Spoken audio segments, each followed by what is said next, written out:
Hello. Can you see my screen?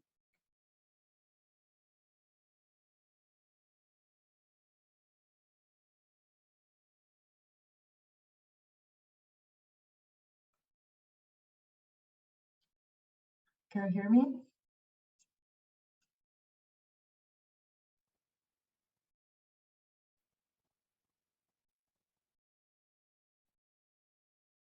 Okay, great.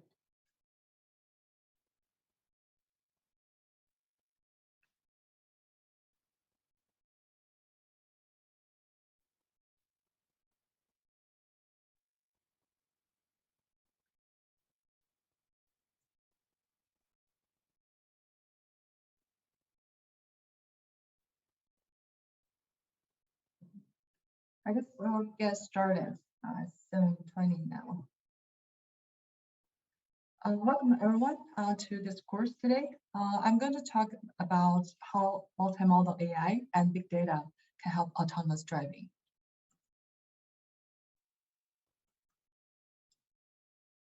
Now we are in a new age of AI, which transforms every aspect of human life, from manufacture to IoT and from autonomous driving to healthcare.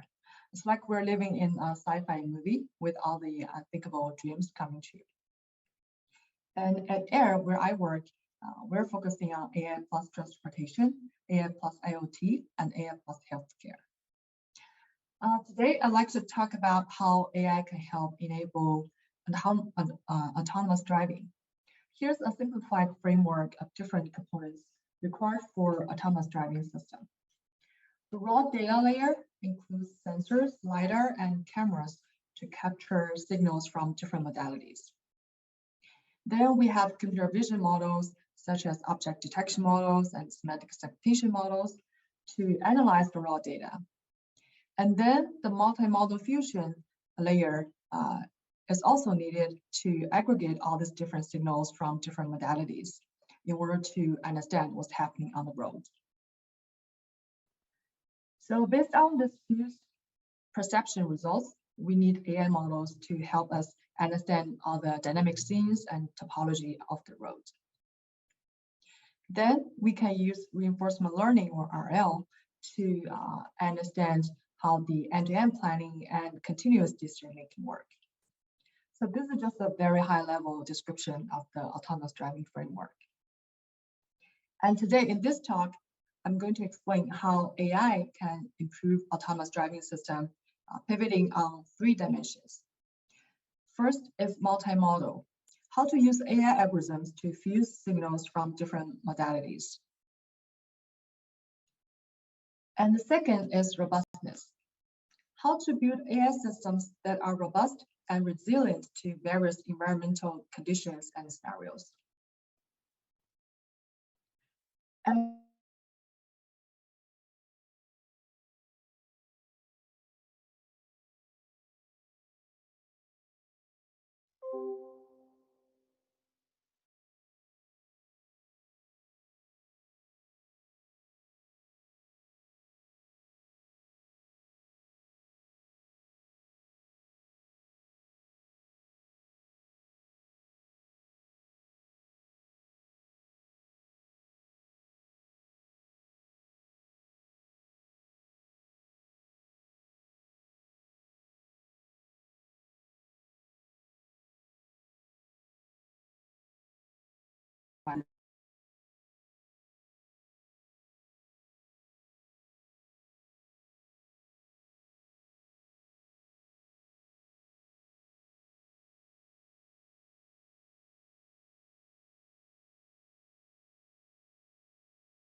Can you see me?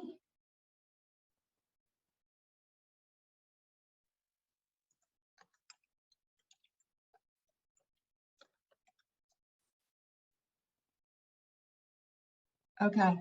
I guess it's probably it's a network issue. Let me try to share the screen again.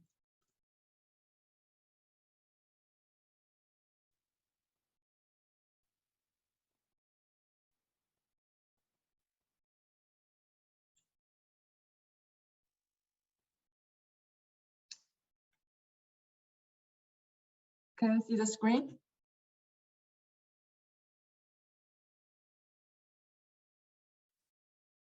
Could you see my slides?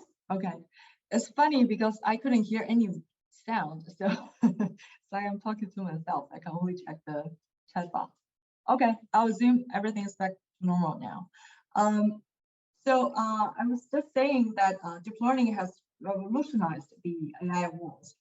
Prior to deep learning, each research area such as speech, NLP, and vision communities, they were all separated, with each focusing on a domain-specific problem.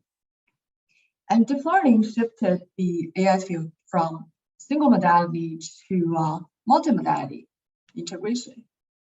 So here, instead of using diverse symbolic spaces for speech waveforms or text tokens and image pixels, now everything is encoded in the universal neural space, which heralds the advent of multimodal fusion in the new age of AI, which is what I'm talking right now. And in multimodal tasks, the input and output of a system can be multimodal signals. As I mentioned, many different modalities like image or video or speech. So here I will use image and text as an example, just to explain how to define multimodal tasks.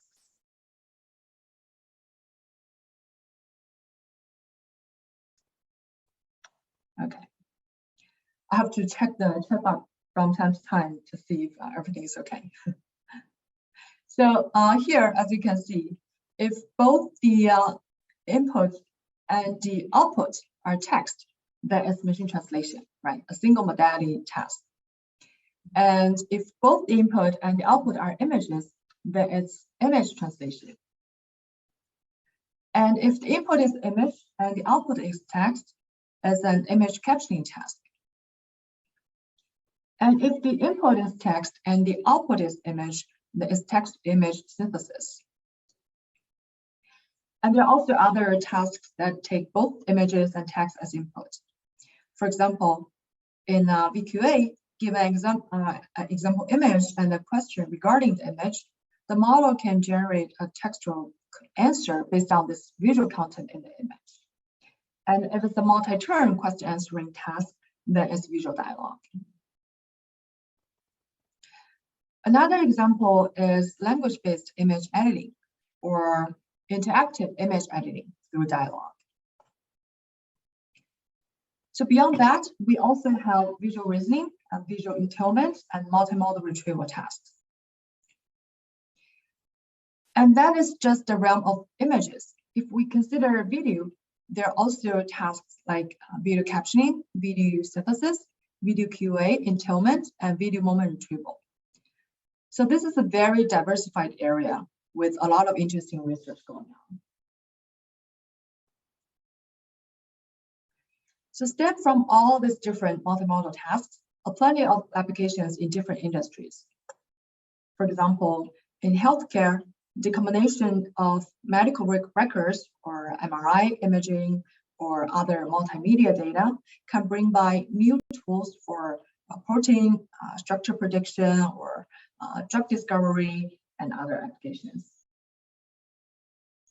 And another example in the IoT industry, multimodal AI can enable many apps across various devices for smart control and optimization. And again, in transportation, there are multimodal tasks in play. So as I mentioned earlier, here we need AI models for the fusion of multimodality signals, such as signals from LiDAR and different sensors, cameras, to understand the dynamic scene on the road. So how does it actually work? How does the AI model handle this kind of task? So now let's revisit some machine learning basics. I think most students are familiar with all these concepts, so we're just for a completion, the sake of completion. So in machine learning, there's supervised learning using labeled data and unsupervised learning using unlabeled data. And there's also semi-supervised learning somewhere in between. Supervised learning means you give the machine some images you learn, and you provide the labels for each image by telling the computer this image is a duck, or is it a rabbit, or is not a duck or not a rabbit. Unsupervised learning means the computer has to learn from unlabeled data, for example, from many images without knowing which one is duck and which one is not, for example, using clustering.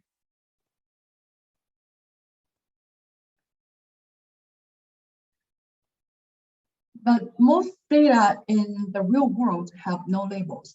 So it's expensive and time-consuming to hire human annotators to label a large amount of data. So self-supervised learning comes to rescue.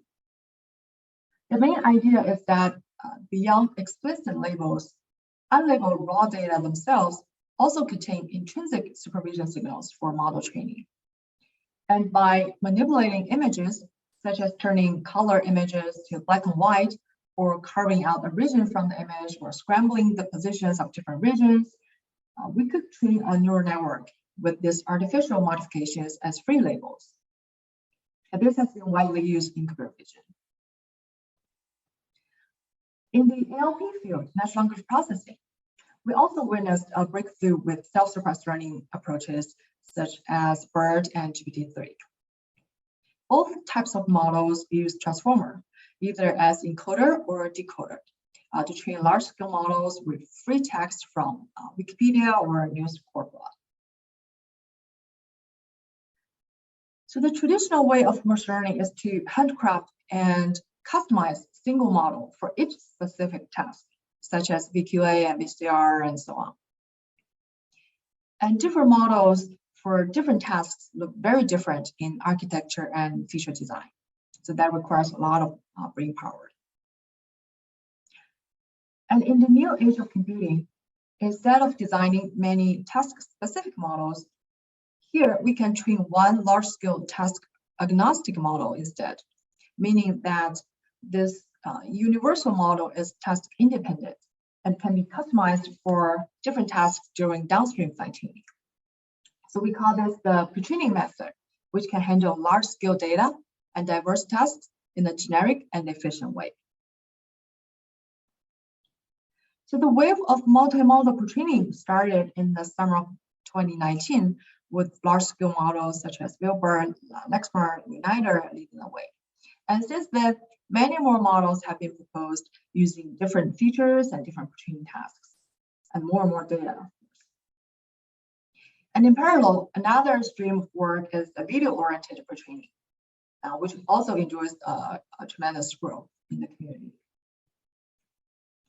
So generally speaking, most of these models are based on transformer architecture, meaning we use transformer to pre-train a generic model with well-designed pre-training tasks, such as mask region modeling or mask language modeling. And all these pre-trained models can then be fine-tuned on each individual downstream task. And this is the pre-training fine-tuning paradigm. And that has become the mainstream in the AI community, either in NLP or vision or multimodal. So the goal of model pre-training is to learn the multimodal alignment between different modalities. And here's an example. As you can see, in the top example, the model learns to attend to specific regions in the image to different objects, like the girl and sitting, or the bicycle and the shirt. And the bottom one shows attention to the man, the child, and the puzzle. So this is the multimodal alignment. Here I'm using text and image as example, just to illustrate the semantics. And in autonomous driving, how does it work? So here we can apply a similar methodology to autonomous driving scenario. For example, when collecting images from the camera view and 3D point cloud from LiDAR, we can map the attention from different modalities to reach a holistic understanding of the scene from different views and from different modalities. So in this paper, the data set used was Carla, a simulated environment for autonomous driving, which can provide images and LiDAR, point cloud signals in various settings and viewpoints. So this paper proposed a model called transfuser. It's using the technique that we discussed earlier, the transformer architecture. So the authors here use a similar transformer model for multimodal fusion between the RGB image captured by the camera and the point cloud captured from the LiDAR. And they also go through some convolution layers to fuse the signals. And this model can be used for downstream scene understanding. So this is how we apply AI models such as transformer for autonomous driving scenarios such as the multimodal fusion.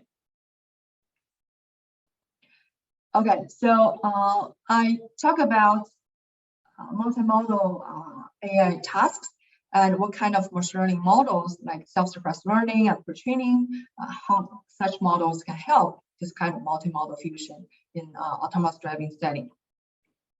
And as I mentioned, I'm going to pivot this talk on 3 pillars.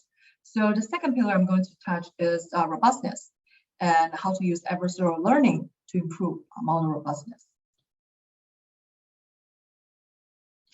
So why do we care about robustness in autonomous driving? In ideal cases, object detection and other AI models can accurately model the dynamic scene on the roads. But in reality, however, things could go wrong in so many different ways. For example, as we show here, there could be occluded traffic lights, or the long-range perception signals can be unstable, or there are also countless blind spots and unpredictable objects in real traffic. So all these contingency cases require a robust AI system that could adapt to various suboptimal and uncontrollable conditions. So one way to tackle this is adversarial learning. And here's an example from a CVPR paper on robust physical world attacks on image classification. As you can see, identifying a stop sign should be an easy task for a human eye. However, deep learning models are highly susceptible to variations of neural representations. So if the input data is changed slightly, model prediction can be totally wrong. So here, if the lighting is poor, for example, or if there's graffiti on the stop sign, a well-trained AI model might fail miserably in detecting the stop sign, which can cause trouble. So to improve model robustness, we could design algorithms to mimic adversarial attack that might happen in real life. And then we prepare the model for potential adversarial scenarios. It's like injecting the model with a vaccine. Adversarial attack has been widely studied in AI research. For example, by adding just the minimum perturbations to an image of a pig, and this is a very famous pig. A lot of papers refer to this pig. So here, just by adding some minimum noise, the model will wrongly predict this famous pig as an airliner, maybe because those big ears. So you can see how the model could be wrong, while a human eye could clearly detect the right answer. Another example is in the NLP field. For example, in the smart QA system, if we simply add a question mark to the question, then the answer predicted by the model can be totally different and wrong. So a lot of researchers have studied this problem over the years. And to enhance the robustness of the model, meaning that to make the model stronger to resist all this noise and perturbation, to output consistent, correct results, To do this, adversarial training can be used to leverage adversarial examples that maximize the empirical risk of the trained models, and to use them to enforce the models to make correct predictions on the adversarial data. So as we say, what doesn't kill you makes you stronger, right? Like a vaccine effect.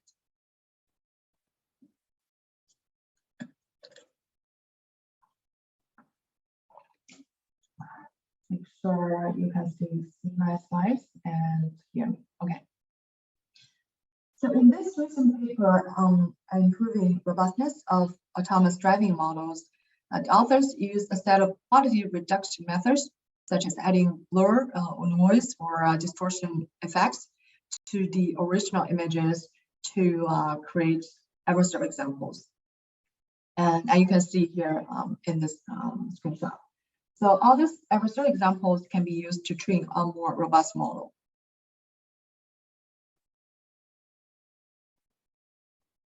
So based on this, the authors in this paper proposed an offline-online process for adversarial training.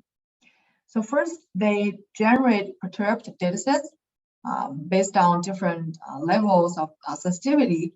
And then in the online process, in each iteration, they augment the training dataset with these adversarial samples. And then they combine the original dataset with all those perturbed dataset, the adversarial data, in order to train the model and to improve the performance. So this is a very standard practice for adversarial training.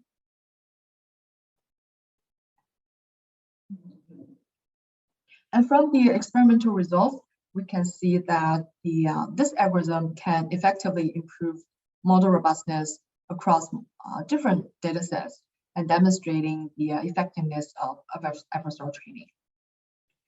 I didn't dive into the details of each paper and all the algorithm design. So I just wanted to throw out these ideas to you and just scratch the surface of adversarial attack and adversarial training, so you would know these are available tools, AI models that can be used for autonomous driving. Okay, so that was the second pillar, robustness. And as I said, I wanted to also talk about big data. So for any AI model, data is the key. And for autonomous driving, we also need a lot of real data to make sure the model is accurate and robust. So how do we get such large-scale data set, and how do we leverage it, and what kind of effectiveness they could provide in AI model training? As we can see here in those images, many of the challenges in autonomous driving include like poor vision or congestion or unclear traffic sign, are caused by a lack of a global perspective in the current autonomous driving systems. For example, if it's just the vehicle centric, then you only get all the visual signals from the vehicle's view. And in comparison, V2X, or we should say vehicle to everything, has a global traffic information, and it possesses a comprehensive sensing range, which can detect road hazards, or it can detect blind spots through a global viewpoint.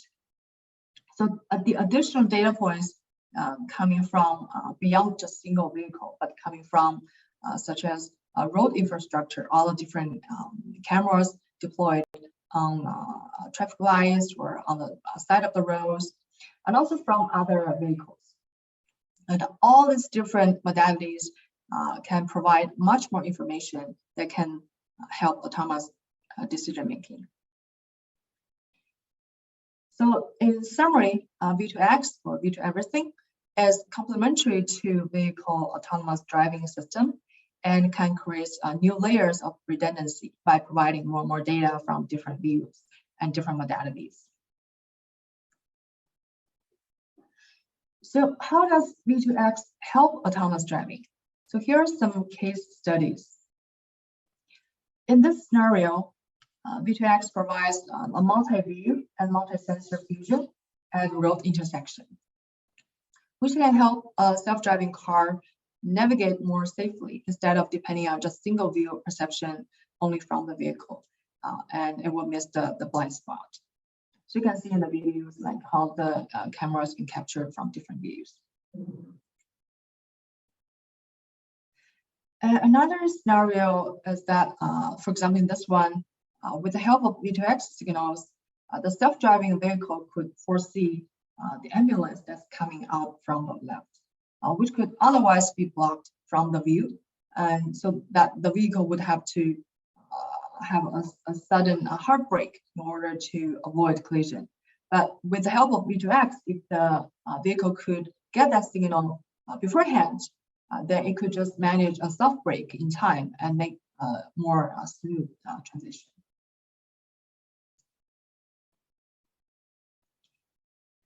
Okay, so that was basically why V2X can help. And so as I mentioned, one of the main focus areas in our research lab, we call it AIR, is AI for transportation.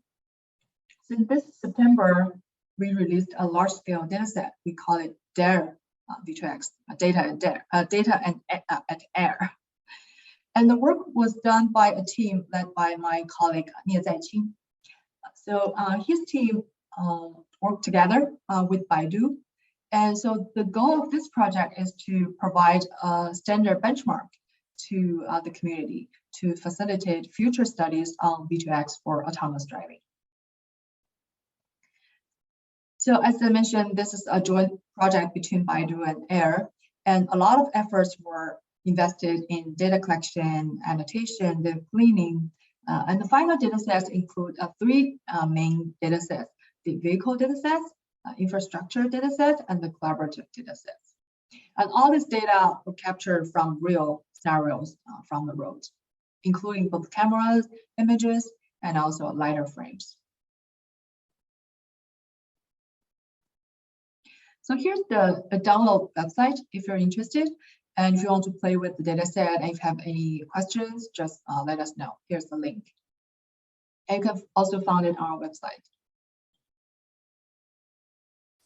So I guess I talked really fast, and I think I touched three topics on the high level. How AI can help autonomous driving on three aspects. One is how to use multimodal AI solutions, such as self-supervised learning and pre-training to help multimodality fusion, such as from cameras and from LiDARs, for better seeing understanding on the road. And the second aspect I talked about was robustness. And in order to improve AI model robustness, we could lean on adversarial attacks and adversarial training methods that could help improve AI models by creating adversarial samples using perturbations.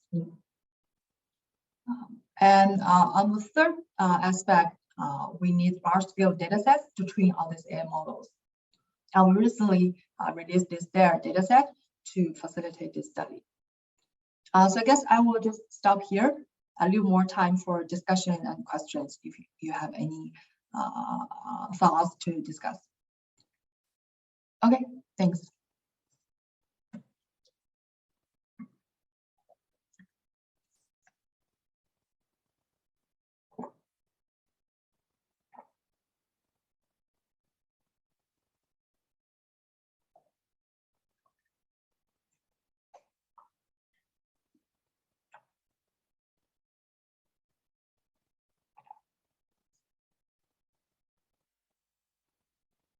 So I guess I will answer some questions now.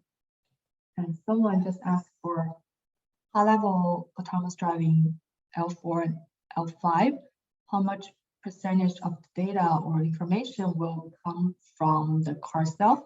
And how much percentage of it comes from road sensors and the cloud?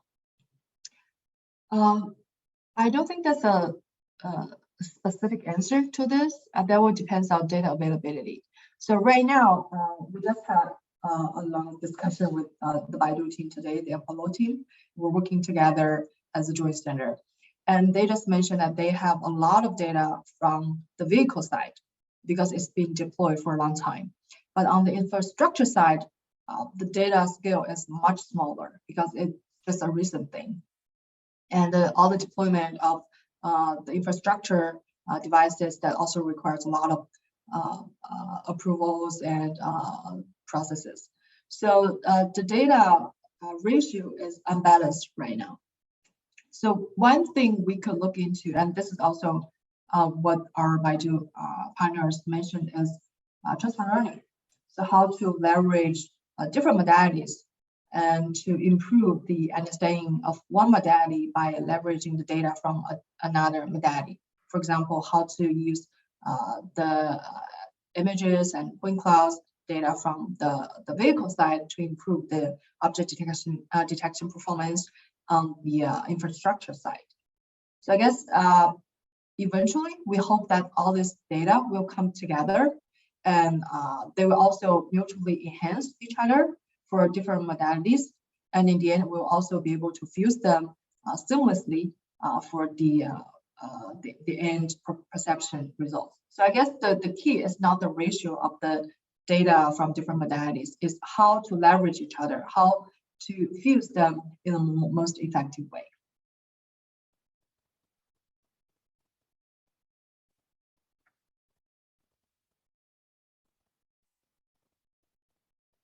Okay, so let me, the window is quite small.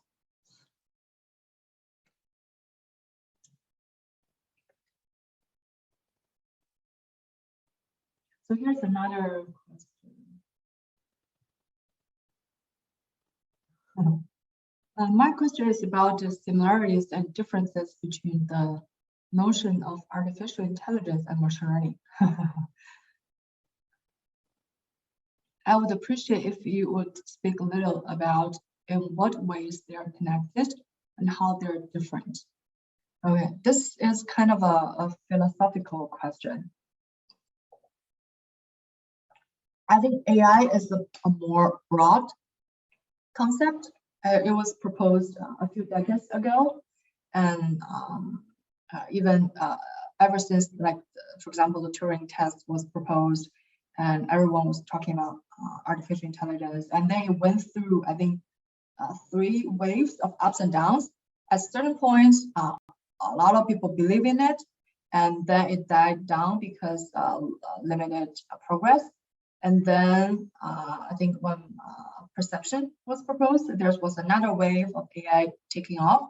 And then because of the limited computing resources, then it died down again. And recently, AI again is a hot name now. It was a notorious name for a few years back then because people thought it was just a buzzword. But now with deep learning, with the GPUs, with a lot of computing resources and big data, AI becomes popular again. So I think AI is more like an umbrella concept. People use it differently at different ages. Machine learning also has been there for a few decades.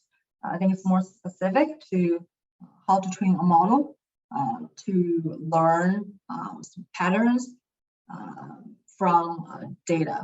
So I think that's just machine learning on high level.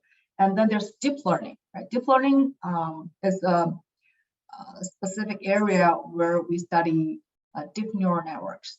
So there's neural networks and there's deep neural networks, which means the networks has to be really deep, like many, many layers. And that also relies on big data, a lot of large-scale data and computing resources. And that's why I talk about the pre-training.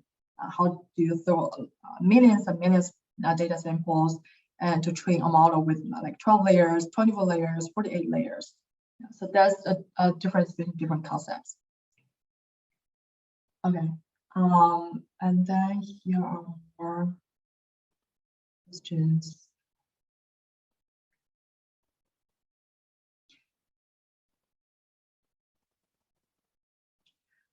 How to exhaust all possible adversarial scenarios For example, the pictures for the adversarial training came from known human knowledge and any way to cover the unknown? And that's a very good question. So I guess there's guided design for adversarial noise, and there's also this covered it all kind of concept. When we do, say what I worked on before was more generic. For example, for images or for text, we didn't specifically focus on particular scenarios, say the corner cases in autonomous driving. We basically just add some noise, like Gaussian noise, to the data samples, for example, like the pig I showed you. Or text, we'll also just add some perturbation to the embedding of the text in order to generate adversarial samples. In autonomous driving scenario, I think it has to be more specific.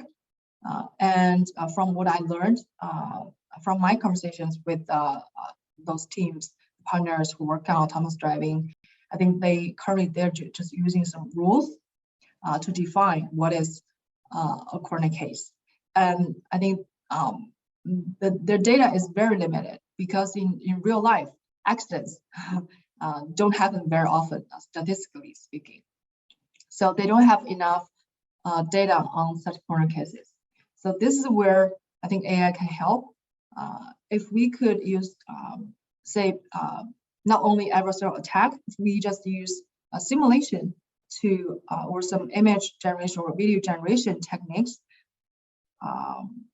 synthesize this kind of corner case scenarios, this kind of simulation, then we could use this simulated data to further train the model to cover more and more corner cases. And I don't think it's easy to exhaust all possible scenarios. We'll always need some new cases. And with the human factor, there's always unpredictable factors on the road.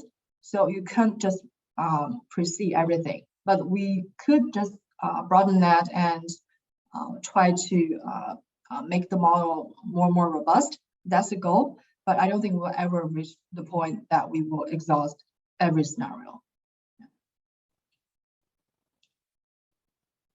Okay, so I think that's the questions I've seen so far. Do we have more questions?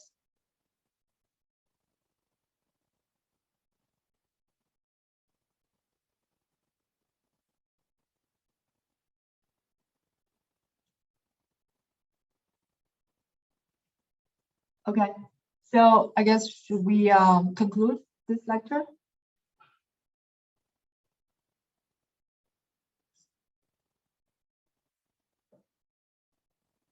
Okay, so if there are no more questions, I guess I will just call it